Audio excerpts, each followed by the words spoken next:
Hi friends, ఇంట్లోనే హెల్తీగా చిక్కీ చేశాను. దానికోసం ముందుగా ఒక 3 స్పూన్ల నువ్వులు, 3 స్పూన్ల పల్లీలు అండ్ 10 వరకు బాదం పప్పులు అండ్ 3 స్పూన్ల పుట్నాలు అండ్ 3 స్పూన్ల వరకు కొబ్బరి పొడి దేనికది సపరేట్ తీసుకొని లైట్గా గోల్డెన్ కలర్ వచ్చే వరకు వేయించుకున్నాను. అన్నీ కలిపి మిక్సీ పట్టుకున్నాను. అదంతా కలిపి 1 కప్పు వరకు వచ్చింది.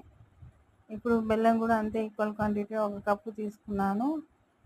ఇప్పుడు బెల్లం పాకం కోసం కప్పు బెల్లంలో ఒక 3 నుంచి 4 స్పూన్ల వరకు వాటర్ వేసుకొని ఆ పాకం అనేది వచ్చే వరకు పట్టుకున్నాను. పాకం ఏ విధంగా రావాలంటే కొద్దిగా పాకం తీసి వాటర్లో వేస్తే అది ఉండలా చుట్టుకొని బ్రేక్ చేస్తే టంగ్ అనే శబ్దం వచ్చే వరకు ఉంటే సరిపోతుంది.